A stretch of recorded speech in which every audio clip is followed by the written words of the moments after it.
આપણે જોવાના છીએ પોલીમોર્ફિઝમ. પોલીમોર્ફિઝમ છે એ C++ની અંદર, એટલે કે આપણો જે ઓબ્જેક્ટ ઓરિએન્ટેડ પ્રોગ્રામની અંદર તે કેવો રોલ ભજવે છે, કેવો પાર્ટ ભજવે છે, એના વિશે આજે આપણે ડિટેલની અંદર વાત કરવાના છીએ.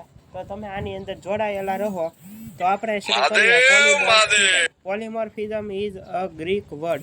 પોલીમોર્ફિઝમ ગ્રીક વર્ડ છે which is combination of poly plus morphs between many forms.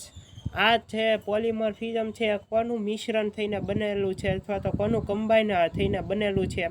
Poly plus મોર્ફિઝમ.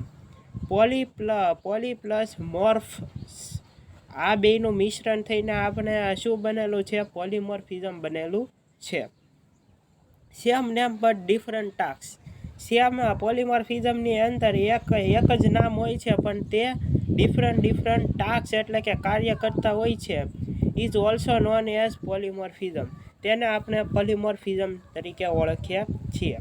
Consider a real life example. આપણે એક રિયલ લાઈફ એક્ઝામ્પલ દ્વારા જોઈએ તો a lady behaviour like a teacher. લેડીનો બિહેવિયર હોય છે એ એક ટીચર તરીકે એઝ્યુમ કરો. In a classroom. તે ક્લાસરૂમની અંદર એક લેડી હોય છે, તે ટીચર હોય છે. Mother or doctor in home. Mother and doctor હોય છે એ એના ઘરની અંદર and customer in a market. જ્યારે તે માર્કેટની અંદર જાય છે ત્યારે તે કસ્ટમરનો રોલ ભજવે છે.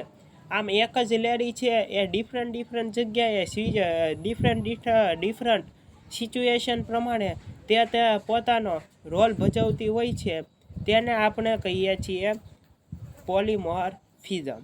Here a single person is behaving differently according to the situation. આયા આપણને એક જ વ્યક્તિ હોય છે સિચ્યુએશન પ્રમાણે ડિફરન્ટ સ્થિતિ પ્રમાણે તે પોતાનો રોલ અલગ રીતે ભજવે છે. There are two types of polymorphism such as. પોલીમોર્ફિઝમના બે પાર્ટ હોય છે જેને આપણે દર્શાવી શકીએ. પોલીમોર્ફિઝમને બે પાર્ટની અંદર દર્શાવવો હોય તો એક તો કમ્પાઇલ ટાઈમ ને એક run time. Compile time polymorphism ને રન ટાઈમ પોલીમોર્ફિઝમ. કમ્પાઇલ ટાઈમની અંદર જોઈએ તો function overloading and operator overloading. અને રન ટાઈમની અંદર જોઈએ તો આપણે ફંક્શન ઓવર રાઇડિંગ ઓર વર્ચ્યુઅલ ફંક્શન. કમ્પાઇલ ટાઈમની અંદર શું હોય છે? Function overloading, operator overloading. Run ટાઈમની અંદર શું હોય છે? Function over riding and virtual over riding. આના વિશે ડિસ્કસ કરશું આપણે બહુ જ ડીપની અંદર. એ આગલા વિડીયોની અંદર રાખશું. આ વિડીયોના આયા સમાપ્ત કરીએ. તો થેન્ક યુ. મહાદેવ.